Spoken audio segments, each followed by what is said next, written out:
Good afternoon. We have Professor Katlijn Malfliet with us this afternoon.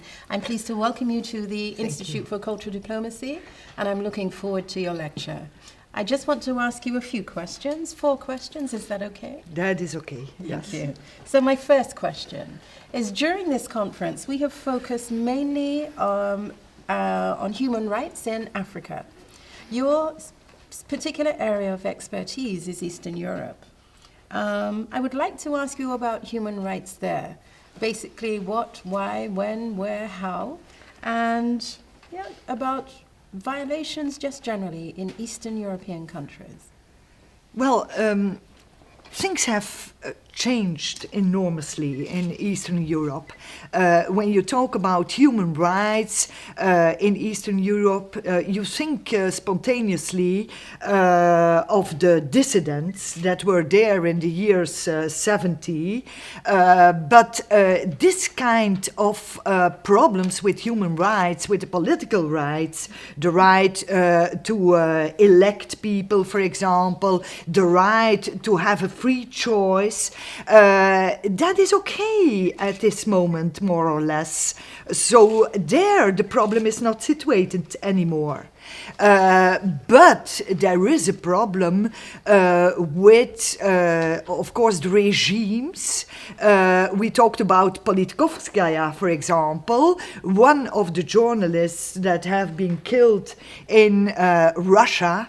Well, since the implosion of the Soviet Union, more than 100 journalists have been killed in Russia. So this is a real problem of a regime that kills people who go against that regime. That is what Putinism is all about. So this it became even worse, I would say, than before, because the regimes that are developing in Russia, but also in Central Asia, for example, in Belarus, those regimes are authoritarian. They are not developing, in my view, towards democracy. It's not a question of being not yet democratic. It is a question of using democratic values and rights in order to build authoritarian regimes.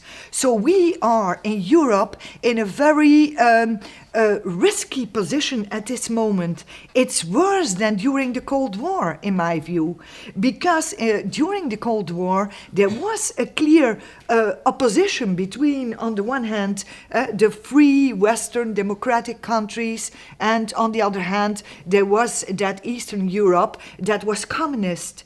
But now things changed, and changed for the best. Mm-hmm. For example, I think in Central Europe that indeed freedom came in, and that people are better off at this moment. But there is still that risk of regimes not developing towards freedom of people and becoming what we call illiberal democracies. So democracies, yes, but democracies that are not leading to the freedom of people.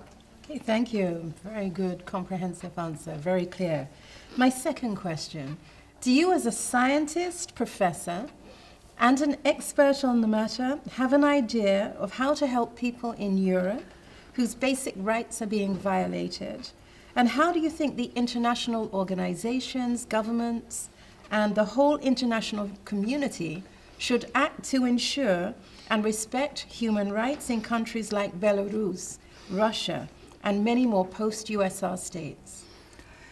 Well, it is a question of, indeed, civil society becoming more powerful, and I think that is possible, that indeed activism coming from civil society can increase and can become important and can shame governments when they act wrongly in their views. So I believe in that power of civil society. It's not strong enough. It should still become stronger in order to put pressure on governments that it's not okay the way they behave. Of course, there is that economic interest that is coming from also the West European countries, which, are not firm enough. Also, the European Union itself, in my view, is not firm enough in stressing the idea of protection of human rights as a fundamental issue when talking to those countries. There is still, it seems, in their heads and by priority in their heads, that economic interest, the interest of energy in the first place. When we talk about Europe, it's a question of providing Western Europe with gas and with oil coming from Russia, coming from the Central Asian countries. And I see that not only in Germany, because Germany is very active in that policy, but also in Belgium, leaders, when they talk about those economic and energy issues, they don't mention human rights protection and human rights issues. So they are indeed in that way denying that priority of human rights protection in their behavior as leaders.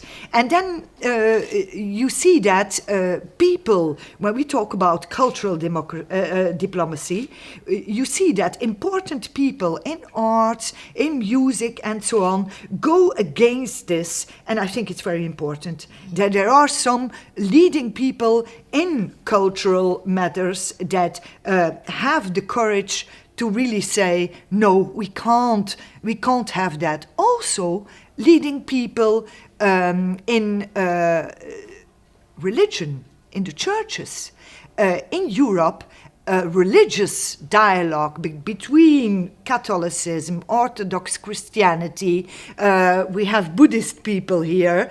I think that also religious dialogue becomes important. And I talk as a social scientist, and social science was for decades really very, against including the religious factor. It was not done. That was a very individual question of belief of persons. Religions, as a social science dimension, was almost denied. But it comes back. It comes back, and religion can do a lot of harm, as we saw, for example, in the former Yugoslavia, talking about Bosnia, talking about Kosovo, and so on. Religion and churches can lead to conflict and war, but they have in themselves also very important elements to build peace in the world. Thank you. My third question, I'm turning to Syria now. What is your opinion on the Russia and Chinese veto against international intervention in Syria, and especially in the context of human rights violations that have been occurring there? Well, there, of course, in the framework of the United Nations, you see geopolitics coming in. This is a question of Russia and China coming together, not as the ones who trust each other fundamentally. I don't think that you can say that.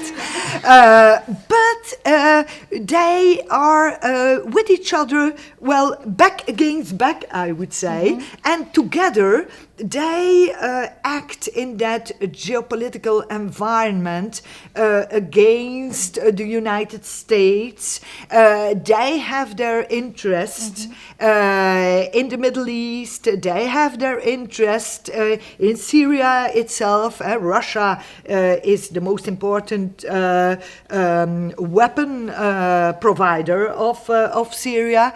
And Russia is behaving in a way that you can't say, well, they are completely blocking everything. But they are reluctant indeed to go ahead with a very clear and strong position on Syria. So there you see very clearly Russian politicians, when it is about making a choice between human rights protection and geopolitical aims, they clearly make that choice for the geopolitical aims, and human rights become of secondary importance. That is what you see in Russian politics all the time. Mm-hmm. Yeah, that's clear. My fourth and last question. What role do you see cultural diplomacy play in the fight for human rights around the world? And do you believe that soft power measures are effective or can be effective in the former Soviet countries and in the countries of Eastern Europe? Well, I think so. I myself, I'm really a pacifist, I must say. I was the leader of one of the most important peace movements in Flanders, in Belgium, Pax Christi.